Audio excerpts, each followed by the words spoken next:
धौलागिरी की राजा थे विश्व मंगल। उनके एक ही बेटा था राजकुमार विक्रम। विक्रम को घुमक्कड़ी का शौक था। एक दिन विक्रम घोड़े पर सवार हो उत्तर पूर्व की ओर चल पड़ा। शाम ढले तक वह एक पहाड़ी की चोटी पर जा पहुंचा। चारों ओर विचित्र सी गंध थी। कुछ देर वहीं ठहरकर वह जैसे ही वापस जाने को मुड़ा, चौंक उठा। पहाड़ी के नीचे एक विशालकाय कमल पर पंखों वाला बड़ा ही मनोरम मंदिर बना था। मंदिर के सामने 7 लड़कियां हाथ जोड़ी बैठी थी। वह कुछ सोच रहा था कि हाथ जोड़ी बैठी सातों लड़कियां उठी। देखते देखते झाड़ी से उन्होंने एक एक जोड़ी सफेद पंख निकाले और आसमान की ओर उड़ गई। उनके उड़ते ही वह मंदिर कमल में समा गया। विक्रम घर लौटा तो बड़ा परेशान था। उस दिन से विक्रम का स्वभाव बदल गया। सुबह सुबह ताजी गुलाब सा उठने वाला विक्रम सूरज चढ़े तक सोता रहता था। पहले की तरह घुमक्कड़ी के प्रति उत्साह न दिखाता। अब वह दोपहर ढलते ही सबसे तेज घोड़े पर सवार होकर उत्तर पूर्व की उसी पहाड़ी पर जा पहुंचता। कमल को खिलते देखता, उस पर मंदिर उगते देखता और फिर मंदिर में रोज पूजा करने आती उन 7 परियों के बारे में सोचता रहता। एक दिन उसके मन में आया कि जाकर देखूं मंदिर में किस देवता की मूर्ति है, किंतु पहाड़ी से मंदिर के अंदर देख पाना संभव न था। मंदिर को अंदर से देख पाने की इच्छा लिए विक्रम उस दिन महल में लौटा तो वह दुल्हन में था। उस रात वह ठीक तरह से सो भी नहीं पाया। अगले दिन सूर्य उगने से पहले ही उठा, घोड़े पर बैठा और पहाड़ी का चक्कर काटकर वहां जा पहुंचा जहां मंदिर का कमल उगता था। शाम होते ही विक्रम ने देखा आसमान से 7 बगुले धरती पर उतरे। उस दिन उसने पूरा दिन वहां गुजार दिया। उतरते ही वे 7 परियों में बदल गए। विक्रम के आसपास सरसराहट सी होने लगी। धरती के कमल की पंखुड़ियां फूटने लगी। उसे ऐसा लगा जैसे वे किसी दिव्य लोक में पहुंच गया है। मंदिर के बाहर 7 परियां हाथ जोड़े कुछ कह रही थीं। विक्रम ने ध्यान से सुनने की कोशिश की तो उसे पता चल गया कि मंदिर का रहस्य क्या है।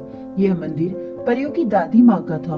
दादी परी पहली परी थी जिसने धरती की खोज की थी, किंतु यहाँ से अपने लोक वापस न जा सकी। यह समाधि उसी दादी परी की थी। हर दिन परी लोक से 7 परियां आकर दादी परी की स्तुति करती थी। विक्रम के मन की उलझन दूर हो चुकी थी। परियां दादी परी को प्रणाम करके झाड़ी की ओर जा चुकी थी। विक्रम ने भी उठना चाहा किंतु उठ न सका। कमल बंद हो चुका था। उसी के साथ कमल में बंद विक्रम भी लोप हो गया। उस रात विक्रम महल में नहीं पहुंचा तो सब और बेचैनी फैल गई। ऊहा वो में सवेरा हो गया। राजा ने तुरंत गुप्तचर बुलाई, सेनापति को बुलाया, उन्हें विक्रम की तलाश में भेजा। सारे राज्य के चप्पे चप्पे पर सैनिक और गुप्तचर फैल गए। कुछ सैनिक उत्तर पूर्व की ओर भी गए। उन्हें पहाड़ी की तलहटी में विक्रम का घोड़ा मिल गया। आनन फानन में वहां सैनिक छावनी बन गई। दोपहर ढलते न ढलते आसमान पर फिर 7 बगुले आए। नीचे देखते फिर ऊपर उड़ जाते। आपस में कहते, कितना निर्दयी है यहाँ का राजा, हमारा नियम भंग कर दिया। काफी देर तक वे आसमान में मंडराते रहे, फिर बेबस हो चले गए। न उस दिन कमल खिला, न मंदिर बना और न विक्रम की मुक्ति हुई। वे राजा के आदेश से वहीं पड़े रहे। कई दिन बीत गए।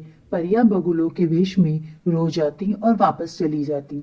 5वें दिन एक बुढ़िया लाठी टेकती सैनिकों के पास आई। पूछने लगी, आप लोग इस घोड़े के चारों ओर क्यों पड़े हैं? सेनापति ने विक्रम के लापता होने की बात बुढ़िया को बताई तो वह मुस्कुराने लगी। लाठी टेकती हुई घोड़े के पास गई, फिर गायब हो गई। तब तक शाम ढलने लगी थी। आकाश में 7 बगुले मंडराने लगे थे। वहाँ चंदन का छोटा सा बगीचा था। बगुले उस बगीचे में उतर गए। उतरते ही वे परियों में बदल गए। दादी परी की स्तुति के बिना आज 5वां दिन हो गया। एक परी बोली, यदि 2 दिन में हमने कुछ ना किया तो धरती पर कोई परी ना आ सकेगी। यह सब राजा विश्व मंगल का किया धरा है। दूसरी परी ने कहा, हमें तुरंत बोनों की मदद लेनी चाहिए। ऐसे दुष्ट राजा को दंड तो मिलना ही चाहिए। बोने वहां से दूर किसी घाटी की तलहटी में रहते थे। कुछ ही देर में परिया वहां जा पहुंची। बोने सरदार ने उनकी बात सुनी तो वह चौंक उठा।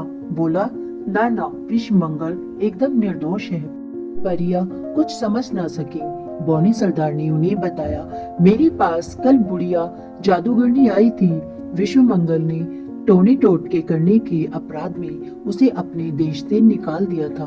तभी से वह उससे बदला लेने के चक्कर में रहती थी। कल उसे राजा के सैनिक मिले तो पता चला राजकुमार विक्रम गायब है, केवल उसका घोड़ा मिल सका है।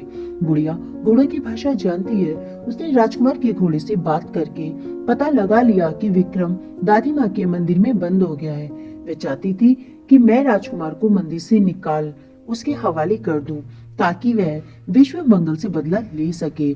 मैंने उसे कल आने को कहा है। बौने सरदार की बात सुनते ही सातों परियां अवाक रह गईं, तो वे विश्व मंगल को ही नष्ट करने की सोच रही थी। काफी देर तक उनमें और बौने सरदार में विचार विमर्श चलता रहा कि क्या किया जाए। सबसे बड़ा प्रश्न यह था कि वहां से सैनिकों का पहरा कैसे उठवाया जाए। पहरा उठवाए बिना न मंदिर रोकेगा, न राजकुमार को उसकी कैद से छुटकारा दिलाया जा सकेगा। अचानक बौने सरदार की आंखें चमक उठी। वह परियों से बोला, तुम कल ठीक समय पर आना, एक भी सैनिक तुम्हें वहां नहीं मिलेगा। अगले दिन बुढ़िया जादूगरनी बौने सरदार के पास आई। बोली, क्या सोचा?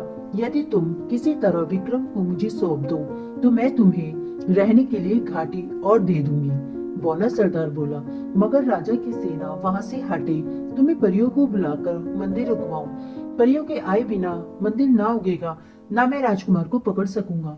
बुढ़िया जादूगरनी हंसने लगी। राजा की सेना को तो मैं एक पल में हटवा दूंगी। वह लाठी टेकती हुई राजा की सेना के पड़ाव पर जा पहुंची। सेनापति से बोली, मैंने राजकुमार विक्रम को यहाँ से 10 कोस दूर पश्चिम में स्वर्ण गंगा के किनारे एक गुफा में देखा है। कहकर वह दूर झाड़ियों में छिप गई। तुरंत आधे सैनिक स्वर्ण गंगा की ओर रवाना हो गए। उनके जाने के कुछ देर बाद बुढ़िया जादूगरनी फिर वहां आई। आधे सैनिक अभी भी घोड़े के पास जमे थे। अरे तुम मूर्ख तो नहीं हो? बुढ़िया ने चीख कर उनसे कहा। क्या मुट्ठी भर सैनिक राक्षस से लड़कर विक्रम को छुड़ा सकते हैं? घोड़े की रखवाली मैं कर रही हूँ, तुम जाकर विक्रम को लाओ। बुढ़िया की बात सुनते ही बाकी सैनिक भी स्वर्ण गंगा की ओर भागे। तब वह दोपहर ढल चुकी थी।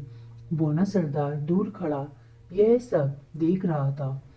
मैदान साफ होते ही वह बुढ़िया के पास आया और बोला, अब तुम पहाड़ी के पार मेरी प्रतीक्षा करो, मैं परियों को बुलाता हूँ। बुढ़िया जानती थी परियां किसी मनुष्य की उपस्थिति में नहीं आती। वह चुपचाप लाठी टेकती वहां से चली गई। उसके जाते ही आकाश में 7 बगुले उड़ते दिखाई देने लगे। इधर उधर देखते हुए वे नीचे उतरे।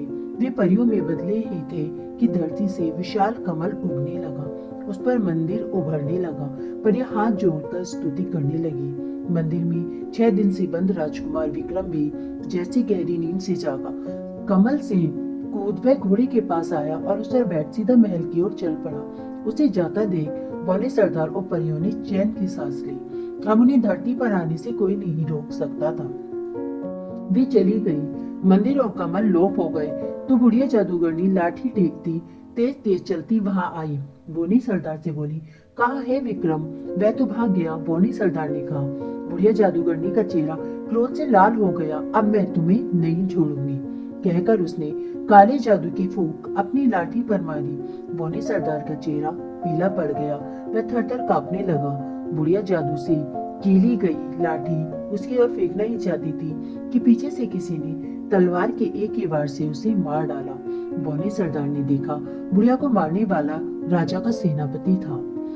सेनापति बौने सरदार से बोला, मैंने छिपकर तुम दोनों की बातें सुन ली थी। यहाँ जो कुछ हुआ वह भी सब देख लिया था। असल में बुढ़िया पर मुझे शुरू से ही संदेह हो गया था, इसीलिए मैं स्वर्ण गंगा की ओर न जाकर यहीं छिप गया था। सेनापति बौने सरदार और परियों को राजा की ओर से धन्यवाद देना चाहता था, किंतु वह कुछ कहता इससे पहले ही बौना सरदार लोप हो गया।